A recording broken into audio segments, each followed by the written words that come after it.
Hello and welcome to another episode of Earth911's Sustainability in Your Ear. I'm Mitch Ratcliffe, your host. And well, we talked a few months ago with Kevin-Wilhelm, who's the author of How to Talk to the Other Side, Finding Common Ground in the Time of Coronavirus, Recession, and Climate Change. And by golly, that topic continues to live and thrive. So we decided to have Kevin back and talk about a series of interviews that we're going to be doing together with people on different sides of the right-left boundary, different sides of the urban-rural debate, and across the various boundaries we see emerging around social justice.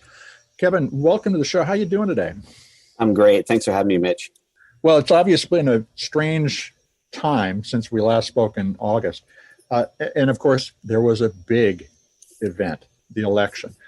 Donald Trump got 73.6 million votes, but Joe Biden got 79.5 million votes. More people voted in the United States than have ever. We had real participation, but what does that really narrow divide between the two sides tell you about the state of the country's politics, especially with regard to climate change? Well, I think what it tells us is that there's really almost two different mindsets of what our country is. I mean, I think that the term, are we divided? Yes, we are, but it's almost like we're living in parallel universes in some ways. And so, when you ask about climate change, I mean, one of the reasons for writing this book to begin with was kind of understanding that people were kind of in these parallel universes politically, but there is potential crossover and ways that you can help people on the left or people on the right, climate deniers and climate advocates. Through a series of common sense, dollars and cents type issues. And I think that what I've found, throughout kind of the last couple of months is that whether you're talking to, a super right Trump supporter in Kansas, or you're talking to a lefty greenie in Portland, they can agree on things like, ways that, rural landowners can make money from renewable energy, which addresses climate change, as long as you don't bring up the terms climate change or talk politics. So if you talk money and you talk policy in the sense of how do you encourage people to solve these problems, people can get along. But when we start declaring our sides by using certain terminology, the conversation can fall apart. Yeah, exactly. I try and run away from all the buzzwords and, political ramifications and anything. And of course, my company's named Sustainable Business Consulting. So I think people, correctly assume we're on a progressive left side of kind of a political aisle. But whenever someone brings it up, hey, are you a Biden supporter? Are you, a bunch of Democrats? I just say, that's not what I'm here to talk about. I'm here to talk about how we can, and our company and our firm can help you address the problem that you have, and we can make your life better. And so, one of the things since we talked, Mitch, was my wife and I kind of leaned into the fact that, we're in a Zoom world now, and with COVID, and, realized that my son could do school wherever in the world. So we took an RV and we went across the country prior to the election. What really jumped out at me was, you would go across the areas in Wyoming, which used to be known as, as coal central, good, clean, low sulfur coal. And it's windmills everywhere. And when you go across Kansas, and you used to drive across I-70 in Kansas, and there'd be nothing. And then you get to Bob Dole's hometown of Russell, Kansas, and you see oil wells everywhere. Right. Now what you see is oil well museums, and you see windmills everywhere. And then, even going through areas of Iowa, which, even during the second Bush administration, where they were really pushing for ethanol and subsidies to really push, using corn of Iowa and Nebraska, you see that a lot of these cornfields are there. And instead of being fallow, they've got portable solar arrays that they moved to their fields that they were going to lay fallow for a year, and then they just move them around. And these were all ways that what we're seeing is that these are ways that farmers in rural America are understanding that they can be part of a solution on climate change. But just as long as you're not talking about climate change, you're talking about how can we make sure that the viability of your way of life and your farm and your ability to pass your farm down to the next generation can be had. How can we provide you with a stable source of income that protects you against price fluctuation, trade wars, and pandemics, then they're like all in. And they're harvesting. I mean, you describe various forms of harvesting energy from their environment. Exactly. And if you just put it in those terms, and we just recently interviewed Steve Groff, who's a regenerative farming advocate, and talking about the fact that the farm itself is rethinking its relationship with the market, and everything is already going on. So I have a lot of hope for the Midwest. Let me ask a variation on a question that came up the other day, though. It was pointed out to me that the Pacific Northwest, because of our hydro, wind, and solar capabilities, could be perceived by other regions in the country, energy-producing regions like Texas, the oil fields in Oklahoma, and so forth, Ohio and Pennsylvania, as a competitor, and that there could be real regional tension between these areas as they fight for subsidies or other policy support for the migration to renewables. Do you see regional conflict as another element of what's dividing us today?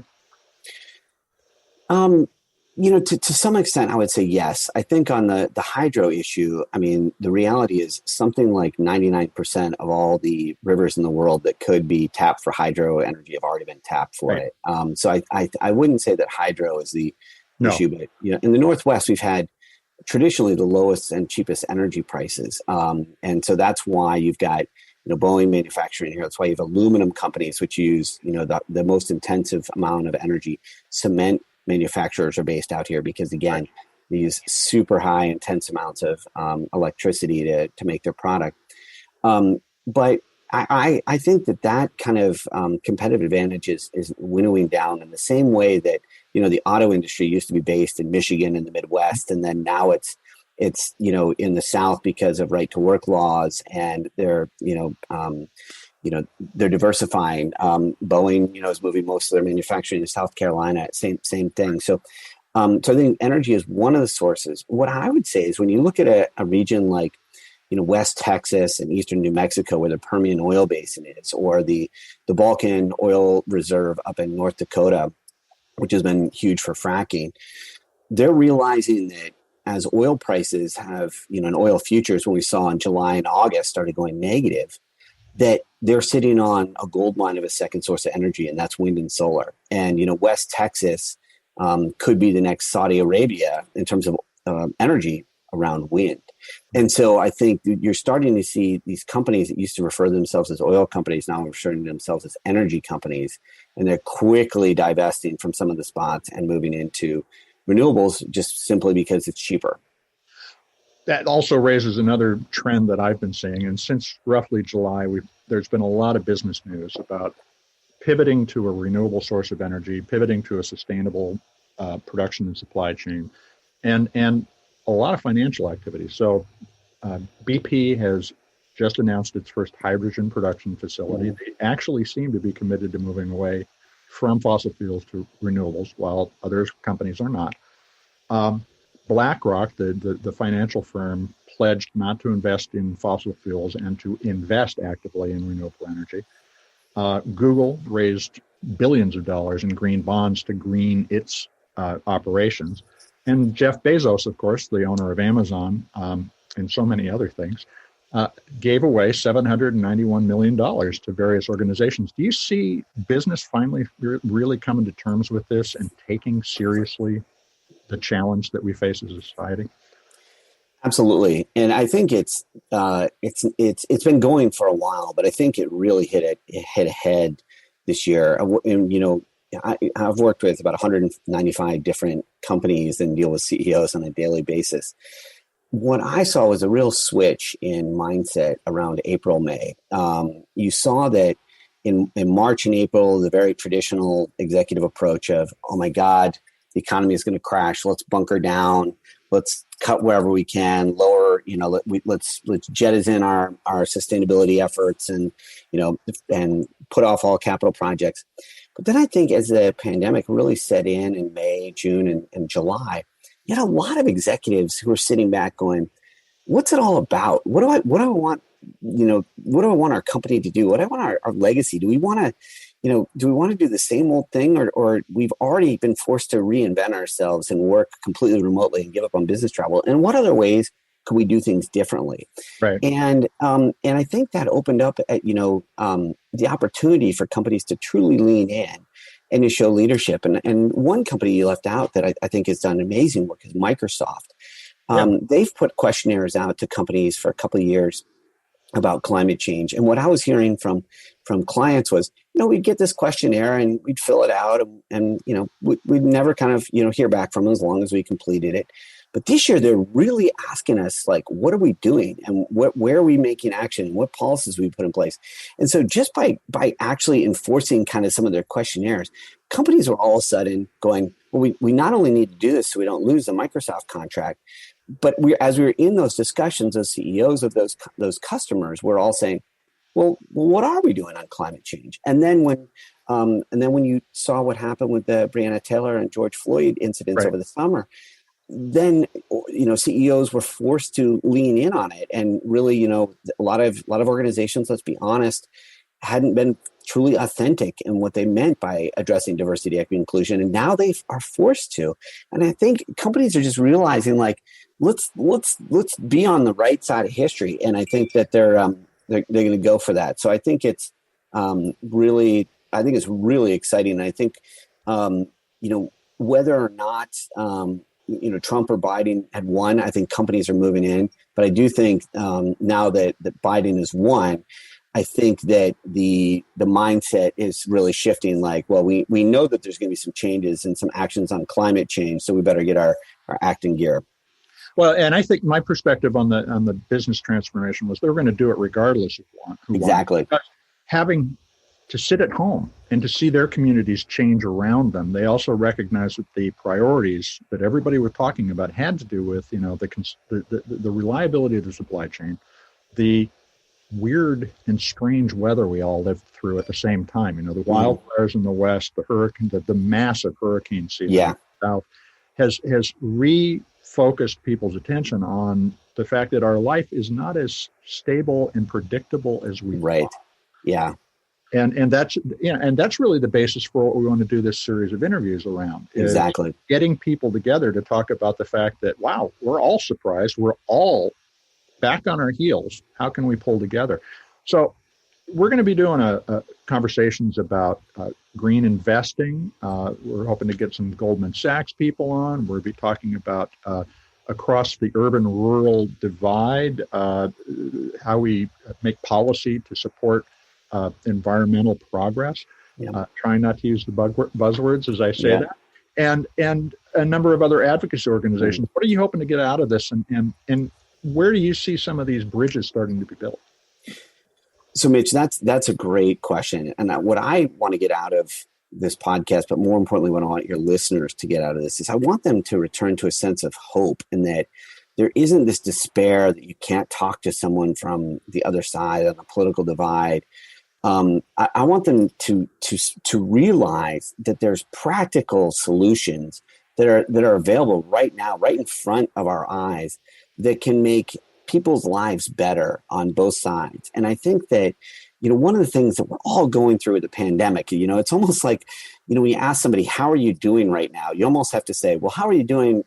Let's just skip that we're in a pandemic. The schools are closed. It's a given. And you have no social life right now. So that's where the given is. Mm-hmm. So in what ways can we make each other's lives better? And that's where I think if you ask that question and lead with that, it helps bring down the barriers that are there. And you can get, business environmentalists, you can get people crossing the rural-urban divide, you can get Republicans and Democrats to come together on issues. You say, in what ways can we make, our lives and society better right now? And I think that's what a lot of people are yearning for. Well, I'm really looking forward to co-hosting these conversations with you. And folks, watch for Earth911 conversations. That'll be how we tag this so that you recognize that this is one of these events. And we'll have a guest from each side of each of these divides as we go through the conversation. Kevin, I want to thank you for taking time to just help me explain to everybody what we're going to do. And I'm looking forward to our next conversation. Absolutely. Thanks for having me, Mitch. And all your listeners look forward to future conversations. Well, hey, everybody, take the time to share this podcast with your friends so we get the word out about this. Because, again, we all believe that there is hope, that this is not something that we are doomed to suffer through and not be able to overcome as a society and as a species. So tune back in, share this with your friends. This is Earth911, Sustainability in Your Ear. I'm Mitch Ratcliffe, and we'll be back, of course. In the meantime, take care of yourself, take care of one another, and let's take care of the planet.